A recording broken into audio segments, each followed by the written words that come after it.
قال لقمان لابنه وهو يعظه يا بني لا تشرك بالله إن الشرك لظلم عظيم ووصينا الإنسان بوالديه حملته أمه وهنا على وهن وفصاله في عامين أن اشكر لي ولوالديك إلي المصير۔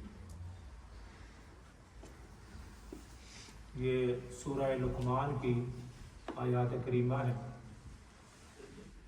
حضرت لقمان کے بارے میں علماء کی رائے ہے کہ یہ کوئی نبی نہیں تھے، کوئی پیغمبر نہیں تھے، لیکن اللہ کے ایسے برگزیدہ بندے تھے۔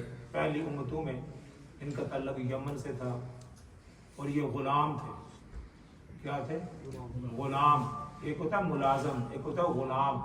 غلام وہ ہوتا ہے جس کا اپنا کچھ نہیں ہوتا، جی سارا کچھ مالک کا ہوتا ہے، جو کماتا ہے جو لاتا ہے وہ سارا مالک ہے، وہ اس کو بیچ دیتا ہے، جی اس کو لوگ خرید لیتے ہیں، اس کی کوئی حیثیت معاشرے کے اندر نہیں ہوتی۔ تو یہ غلام تھے، لیکن اللہ رب العزت نے، جیسے میں نے کل بھی ذکر کیا تھا، اللہ کے ہاں تو کوئی نہ شکل صورت دیکھی جاتی ہے، نہ کوئی برادری دیکھی جاتی ہے۔ رسول اللہ صلی اللہ علیہ وسلم نے فرمایا ان اللہ لا ينظر الى اجسامکم ولا الى صورکم ولکن ينظر الى قلوبکم۔ اللہ رب العزت نہ تمہاری صورتیں دیکھتے ہیں، نہ تمہارے جسموں کو دیکھتے ہیں، نہ تمہارے مالوں کو دیکھتے ہیں، ولکن ينظر الى قلوبکم، وہ تمہارے دلوں کو دیکھتے ہیں۔ بندہ دل کا کس طرح کا ہے، اس کے اندر دل کے اندر، اس کے دل کے اندر کیا ہے، تو دلوں کو دیکھتے ہیں، برادریوں کو، چیزوں کو، مال کو، عزت کو، اس کو اللہ رب العزت نہیں دیتے۔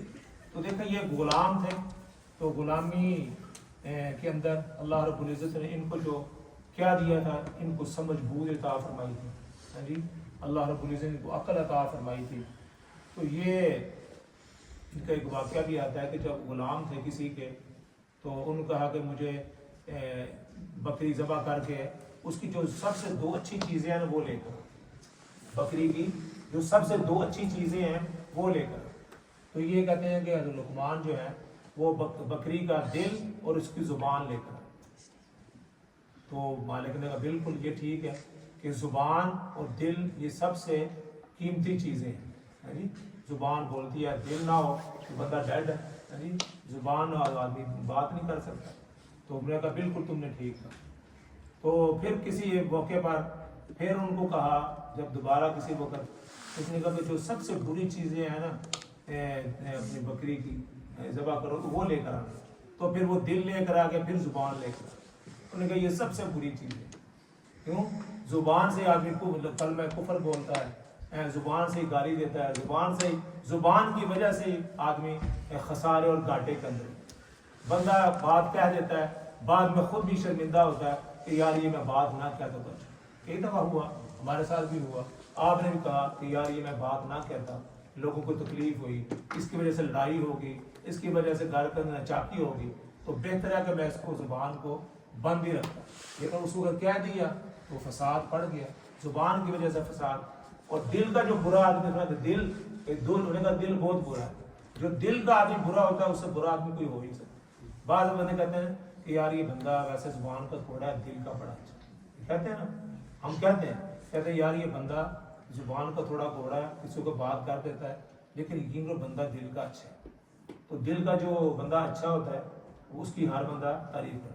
تو انہوں نے کہا یہ جب دوسری دفعہ کہا اس وقت زبان لے آئے اور دل لے آئے۔ نے کہا یہ سب سے بری چیز ہے، زبان سے آدمی غلط باتیں کہتا ہے اور دل سے آدمی جو برا دل کا برا ہوتا ہے وہ سب سے زیادہ برا آدمی۔ تو یہ حضرت لقمان جو ہیں انہوں نے کچھ باتیں کہیں، اللہ رب العزت نے اس کو قرآن کا حصہ بنایا، قرآن کا حصہ اللہ رب العزت نے بتا دیا۔ قرآن 1400 سال پہلے ہوا، یہ ہزاروں سال پہلے۔ تو اللہ رب العزت نے ان کی اچھی باتوں کو یاد رکھا اور کو ایک پوری سورت ان کے نام پر، سورہ لقمان کے پوری سورت اتار دی، اور قیامت تک یہ پڑھی جائے گی۔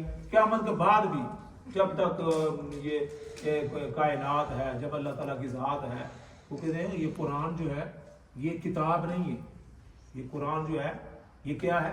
یہ کلام اللہ ہے. کیا کہتے ہیں؟ کتاب نہیں ہے. پہلے جو کتابیں گزری ہیں اس کا نام تو کتاب ہی ہے، ظاہراً تو یہ کتاب ہی ہے نا. ذالک الکتاب، ہم کہیں گے مولوی صاحب آپ کیا کہہ رہے ہیں، یہ تو کتاب ہے، اللہ کہتا ہے کلام. تو اس کے یہ کتاب تو ہے دیکھنے میں، لیکن یہ اللہ تعالیٰ کا کلام ہے. پہلے جو کتابیں تھیں زبور، انجیل، صحیفے، وہ کتابیں تھیں، وہ کتابیں ختم ہو گئی. یہ اللہ تعالیٰ کا کلام ہے، یہ کبھی ختم نہیں ہوگا. جس طرح اللہ سے اپنا ابد سے ہے اور ازل سے اور اب تک ہے، یہ اس کا کلام ہے. یہ فانی نہیں، اس کے بعد یہ کہتے ہیں یہ ختم ہونے والا نہیں. یہ اللہ رب العزت کا کلام ہے. اور اللہ جس طرح اللہ ہمیشہ ہے، اسی طرح اللہ کا کلام بھی ہمیشہ ہمیشہ کے لیے. تو انہوں نے، میں کہنے کا مقصد یہ ہے کہ انہوں نے کچھ اچھی باتیں کہیں، اللہ رب العزت نے ان کو عزت عطا فرمائی. اس سے سبق یہ کیا ملتا ہے کہ ہمیشہ اچھا بولنا چاہیے، اچھی بات کرنی چاہیے. اب جو ہم کہتے ہیں نا کہ یہ ہم جو کوئی بات کر رہے ہیں یہ سارے نوٹ ہوتی ہیں. یہ نہ سمجھے کہ یہ جو ہم بات کر رہے ہیں، میں بیٹھا ہوا ہوں، وہاں بیٹھے ہوئے، یہ ساری چیزیں نوٹ ہوتی ہیں. اس کی میں آپ کو مثال دیتا ہوں.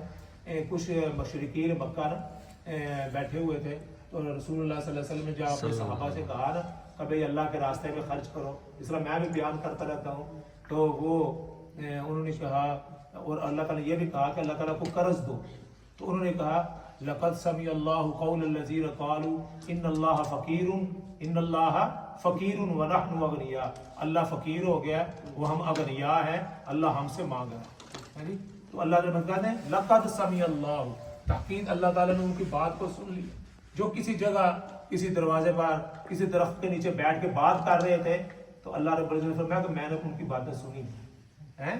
تو میں نے یہ جب یہ کہہ رہے تھے کہ اللہ فقیر ہے، ان اللہ فقیر ونحن اغنیاء، ہم جو ہیں غنی ہیں، سنکتب ما قالوا، اللہ تعالیٰ نے ہم آپ کی باتوں کو لکھ لیا ہے، آپ کی باتوں کو لکھ لیا.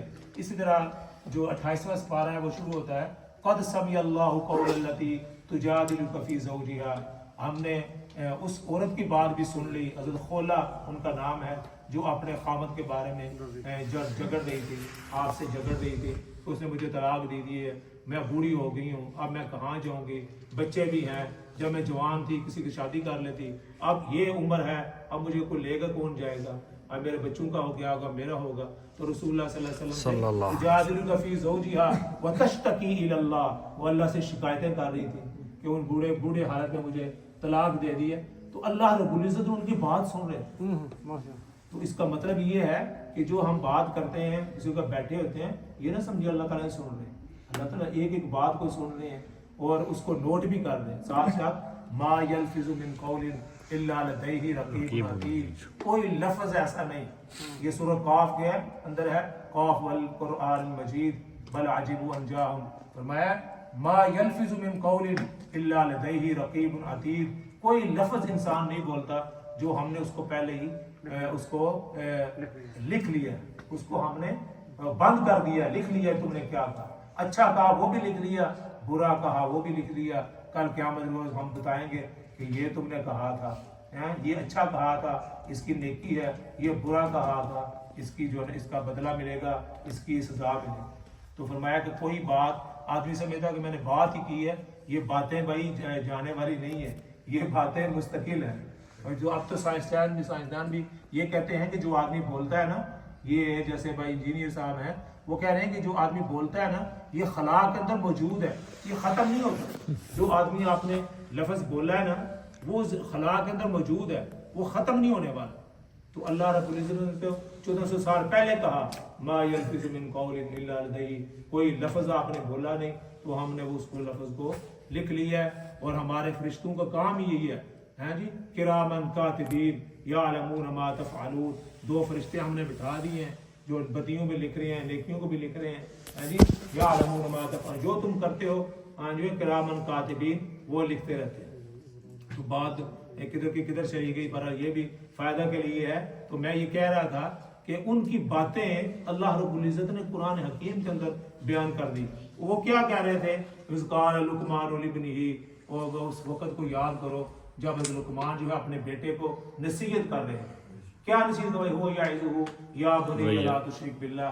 اپنے بیٹے کو کہہ رہے تھے میرے پیارے بیٹے، یا بنیہ کہتے ہیں جو پیارا بیٹا ہوتا ہے نا، بنی کہتے ہیں بیٹے کو, بنیا کہتے ہیں میرے پیارے بیٹے, جیسے ہم آپ بچے کو کہتے ہیں وہ میرے پیارے لختہ جگر, میرے پیارے بیٹے, ایک طرح اور بیٹے ادھر آؤ, ہاں جی, اس کو کہتے ہیں بنی.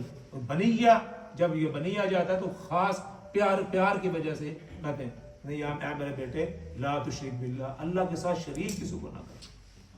اللہ رب العزت کو یہ بات بڑی پسند ہے. ہوگی بہت ساری نصیحتیں ہیں, لیکن یہ سب سے پہلی نصیحت یہ کہ اللہ کے ساتھ کسی کو شریک نہ کرو. اللہ کی ذات کے ساتھ, اللہ کی صفات کے ساتھ. اللہ کی ذات یہ ہے کہ اللہ کی ذات کے ساتھ کسی اور کو شریک کرنا وہ کیا ہے کہ کوئی اور بھی الہ ماننا, کسی اور کو بھی خدا ماننا. جس طرح عیسائی ہیں وہ 3 خدا مانتے ہیں جی. اللہ تعالیٰ فرمایا ان اللہ ثالث ثلاثہ, یہ کہتے ہیں اللہ 3 ہے. لقد کفر الذین قالوا ان اللہ ثالث ثلاثہ, البتہ تحقیق انہوں نے کفر کیا جب انہوں نے کہا کہ اللہ 3 ہے, عیسیٰ بھی ہے, اللہ بھی ہے, مریم بھی ہے, یہ تینوں خدا ہے. یہ رال مل کے نا سارے اکٹھے ہو گئے تو پھر یہ تینوں خدا ہے. تو اللہ تعالیٰ نے فرمایا کہ نہیں, اللہ ایک ہے جی. اور اللہ کی صفات کے ساتھ کسی اور کو شریک کرنا کہ فلاں بھی دے سکتا ہے, فلاں بھی بیٹے دیتا ہے, فلاں بھی بیٹیاں دیتا ہے, فلاں بھی بیڑیاں پار کر دیتا ہے, باول حق بیڑا تک جی. جب آدمی بیٹھتا ہے کشتی کے اندر کہتا ہے تو کشتی میری کشتی پار لگا دو, کشتی پار لگانے سے اللہ کی ذات ہے. فیضا رقیبو فی الفلک دعوا اللہ مخلصین لہ الدین. وہ کہتے ہیں نا کہ جب مشرکین مکہ جب کشتی کے اندر سوار ہوتے تھے تو کہتے تھے کہ اللہ تعالیٰ تو ہی پار کرنے والا ہے. فیضا رقیبو فی الفلک دعوا اللہ مخلصین لہ الدین, خالصتاً اللہ تعالیٰ کو پکارتے تھے. انہوں نے کہا بھی اب ان کو پکارے ہو نا جو تمہارے بت تھے. انہوں نے کہا یہ بت جو ہے نا ہمارے, یہ اس وقت یہ کشتی کو پار نہیں لگا سکتے, یہاں پر خالصتاً اللہ کو ہی پکارنا پڑے گا. تو ہر حال میں کہتے ہیں کہ اگر ایک تسمہ بھی چاہیے وہ بھی اللہ کی ذات سے مانگو, کسی اور سے نہ مانگو ہے جی. صحابہ کرام رضوان کے بارے میں آتا ہے جب ان کو کہا نا کہ اللہ سے مانگو, کہتے ہیں کہ وہ جب گھوڑے پر سوار ہوتے تھے کوئی چیز نیچے گر جاتی تھی وہ بھی کسی کو نہیں کہتے کہ یار مجھے اٹھا کے دے دو, کہ یار یہ بھی کوئی مدد کے اندر شمار نہ ہو جائے, خود اتر کر وہ کوئی چیز اٹھا. تو اتنی احتیاط کرتے تھے. وہ جیسے کہ مشہور ہے نا کہ حضرت کسی نے کہا کہ میں جب اللہ کے سامنے پیش ہوئے, انہوں نے کہا کیا لے کر آئے ہو؟ اللہ یا اللہ تیری توحید لے کر آیا ہوں, تجھ کو خالصاً میں تجھے